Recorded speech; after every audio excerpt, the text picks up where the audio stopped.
كلياتنا شفنا الفيديو اللي انتشر على مواقع التواصل الاجتماعي لسيارة الإسعاف، اللي على أساس كان عم بيقول المصور الفيديو إنها تابعة لمشفى المواساة. لاحقا مشفى المواساة أصدرت بيان نفت إنه هاي السيارة تكون تابعة لجهتهم.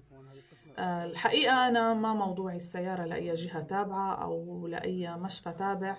أنا موضوعي هو الشيء اللي صار، هو وجود هؤلاء الأشخاص داخل سيارة الإسعاف، عاملين ما شاء الله صبحية مسوية ما بعرف عصرية، المهم قاعدين الجماعة ومنبحتين وأخدين راحتهم، وكأنه بيتنا وأعز، أو هو فكره قاعد بشي مقهى أو قدام باب بيته أو بالحارة، ما بعرف. يعني هذا الأخ اللي حاطط الأرجيلة وعم بيأرجل، ما بعرف انت شو كاين خاطر على بالك او شو القصة يعني اللي دايرة بمخيلتك. لك هي سيارة اسعاف. بتعرف شو يعني سيارة اسعاف؟ يعني سيارة اسعاف لانه يتم طلبها من قبل ناس بحاجة ماسة، لانه يتم اسعافهم للمشفى ليتلقوا العلاج، ليتم انقاذ ارواحهم باسرع وقت. انت قاعد حضرتك ناصب الارجيلة وعم بتأرجل بقلب سيارة اسعاف.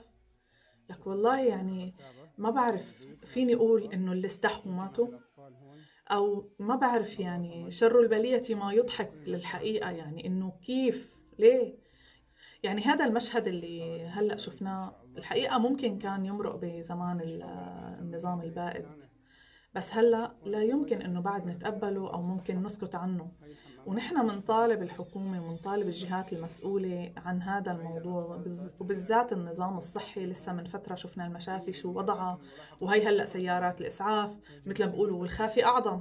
يعني وين الصحة؟ عنا الصحة مثل ما بقولوا بأسفل السافلين، ولا طالع على وش الأرض. شو هالمستوى اللي واصل له البلد بالمجال الصحي؟ وين وزير الصحة؟ وين وزير الصحة من المشفى اللي شفناها، مشفى المجتهد، الصراصير عم تمشي فيها والما بعرف شو، وهلأ اجوا يكملوها بسيارة الإسعاف. سيارة الإسعاف يلي لازم تكون مهيئة ومستعدة لأي حال، لاستقبال أي حالة إسعافية، تروح بسرعة تجيب الإنسان المريض ويتم إسعافه للمشفى لتلقي العلاج والمحافظة على حياته. وين الصحة؟ وين وزير الصحة؟ وين المسؤولين الصحة عنا بالبلد؟ ما شاء الله مو لهالدرجة أبدا التسيب والإهمال وعدم الاهتمام بصحة المواطنين. بتمنى هذا الفيديو عن جد يتم نشره على أوسع نطاق، ويتم محاسبة الناس اللي كانوا عم بيقوموا بهذا الفعل بقلب سيارة الإسعاف، لأنه هي تقليل من قيمة الشيء العظيم يلي نحن يعني ما لازم نتهاون فيه، هو صحة أي إنسان ممكن يتعرض للخطر، وهي السيارة تكون هي طريق إنقاذه. استهتاروا هذا الشخص والمحيطين فيه، وهي الأمور التسيب هذا اللي موجود بالبلد حاليا لازم كلياتنا نشر له ونرفع الصوت ونعلي إنه هذا الشيء ما عاد ينسمح فيه وما عاد نسكت عنه أبدا تحت أي ظرف كان.